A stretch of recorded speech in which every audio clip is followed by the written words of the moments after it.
Yeah, Sunglasses is it's pretty special. It was sort of weird in terms of the way it came to me.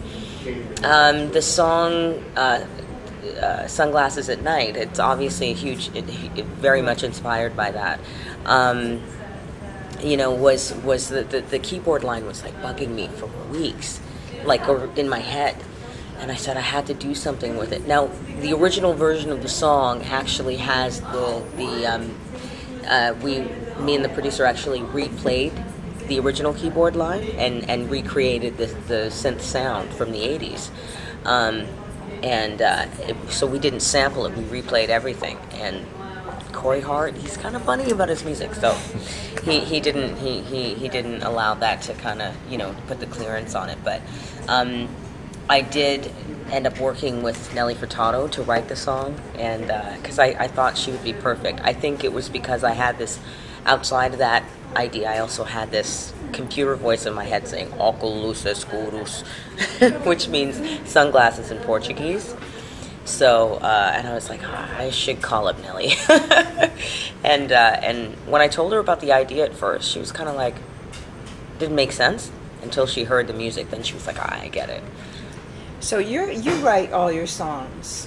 Do you collaborate with anybody, or is it because generally is it you write the music and the lyrics, or? I collaborate with people. Like I normally 9 times out of 10 I bring an idea to someone. I come to the table with ideas, whether it's the verses or whether it's just a chorus. If I decide to sit down and write, I think I love to write. It kind of happens naturally. It's a great outlet. Writing is a great outlet for emotions and thoughts and feelings. It's just like journaling almost, but in a much more constructed and crafted way, I guess. But I love working with other people. I find just as much joy, or I get just as much joy out of collaborating with other people as I do writing on my own. Well, I was interested to hear that one of your biggest influences was Joni Mitchell, Yeah. and also the song Help Me. Yeah. And I loved your analogy of that, of how she paints a picture with words, and she is also a painter. Mm-hmm. And in listening to your lyrics, you put it out there. Yeah. You do tell that story, and I was really very much enjoying your CDs. So could you tell me, what do you want for Divine Brown next with this new single and further on into the future? I know that I want to sort of branch out into other endeavors, albeit acting. Getting really involved in brands, that type of thing. I think because it's really important for me to not only establish, like, I love to perform, but this business is so business focused, like the business. There are so many different facets and ways in which you can sort of take your name and really make it become a corporation. And I think that those are some of the building steps that I'd like to take, so that when my daughter is ready to go to, my 10-year-old daughter, when she's ready to go, a few years from now to go to university, she can pick and choose the university she wants to go to. Exactly. Now, you were in Ain't Misbehavin' in Rent. Yes. So tell me of your experiences with that as a singer, and then translating over as a performing artist singer to musical theater. How did you feel about that as a development from?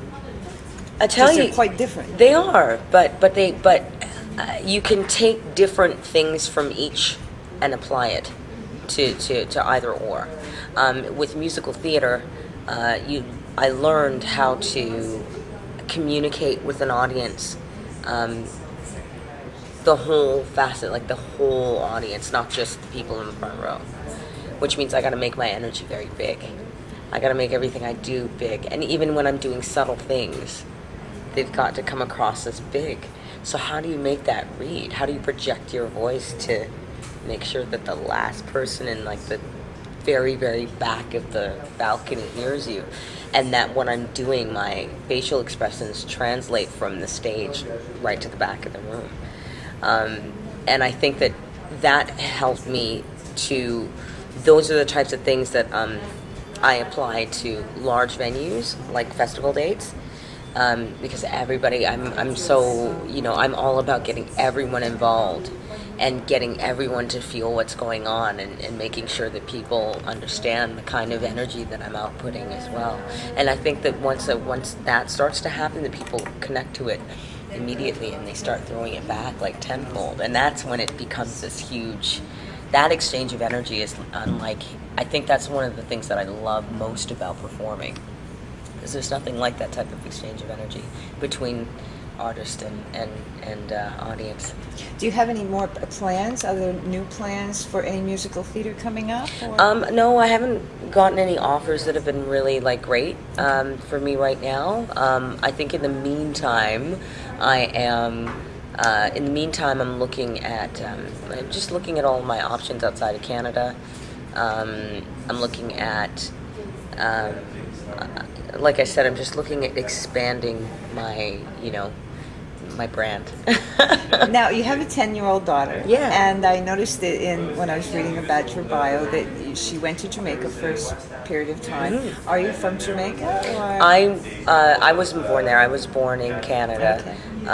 But my family is from Jamaica. So I thought it was important for her to kind of get a gist of some of the culture. Which was great because she went when she was 2, she came back when she was 4, and she had, "Hi, mommy." She was talking just like she was from Jamaica, and it was the cutest thing. But then she lost it in 6 months, But I didn't want her to lose it. But the